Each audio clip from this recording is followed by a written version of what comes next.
मराठ्यांना आरक्षण मिळावे यासाठी मनोज दादा जरांगे पाटील यांनी उपोषण केलं होतं। खरं तर हे उपोषण त्यांनी आझाद मैदान या ठिकाणी केलं होतं। आज त्यांच्या उपोषणाचा 5वा दिवस आहे। त्यांच्या ज्या मागण्या होत्या त्या सरकारने सध्या मान्य केलेल्या आहेत। आपण पाहतोय की तो GR देखील आता काढलेला आहे। खरं तर जरांगे पाटील हे देखील आता संभाजीनगरच्या दिशेने सध्या निघालेले आहेत। मी सध्या नवी मुंबईमध्ये आहे। आपण पाहू शकतो की नवी मुंबईमध्ये देखील ट्रॅक्टरने विदर्भातील काही मराठा बांधव या ठिकाणी आले होते। आपण पाहू शकतो की हा ट्रॅक्टर आहे, ट्रॅक्टरच्या मागे ट्रॉली देखील आहे। या ट्रॉलीने ते आले होते। खरं तर या ट्रॅक्टर आणि ट्रॉली मध्ये मिळून जे मराठा बांधव आहेत ते कमीत कमी 40 मराठा बांधव या ठिकाणी आले होते। आता पाहतोय की खरं तर जरांगे पाटील यांच्या उपोषणाला यश आलेलं आहे। खरं तर हे आपण पाहतोय की हे जे मराठा बांधव आहेत हे परभणीमधून आले होते। दादा, खरं तर तुमचं TV9 मध्ये स्वागत आहे। आज जल्लोष करताय आपण आणि आज उपोषणाला जरांगे पाटील यांच्या साहेबांचं यश आलेलं आहे आणि आता आपण आपल्या घराकडे अर्थात परभणीकडे निघालेला आहे। काय भावना? आम्हाला हे आरक्षण भेटल्यामुळे खूप आनंद झालेला आहे जरांगे पाटलामुळे। त्याच्यामुळे आम्ही परभणीहून ट्रॅक्टर इकडे आणलेला आहे। किती जण तुम्ही सोबत आलतात? आम्ही 40 जण आलेलो आहेत।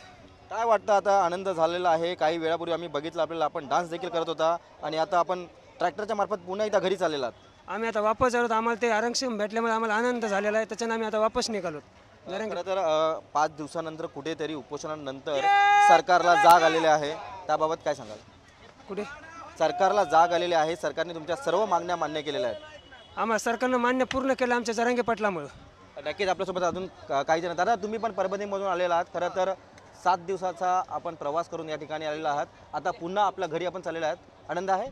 आनंद आहे ना सर। आनंद याच्यामुळे झालेला आहे की आरक्षण भेटलं म्हणून आम्ही आता वापस चाललो। खरं तर आपण सध्या करता तरी काय? आता काय शेतीच करतो। शिक्षण वगैरे किती झालं? शिक्षण काय 6वी झालेलं आहे सर।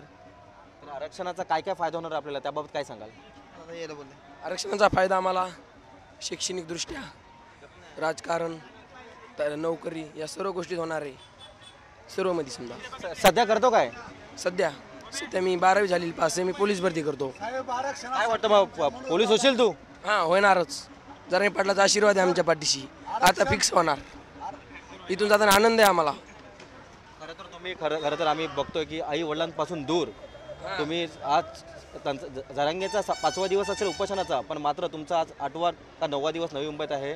नवी मुंबईचं वातावरण कसं होतं आणि ते काय सोयी सुविधा होतात का?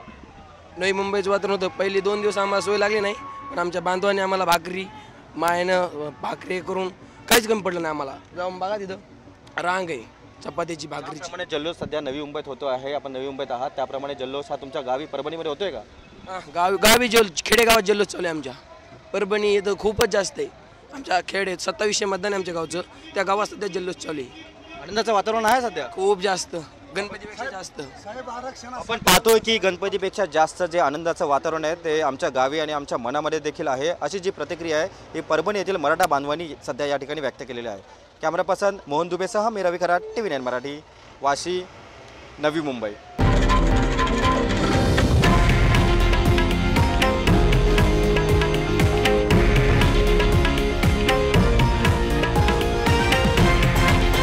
हे आहे देशातील नंबर 1 न्यूज नेटवर्क आणि आपण पाहत आहात TV9 मराठी, एकमेव।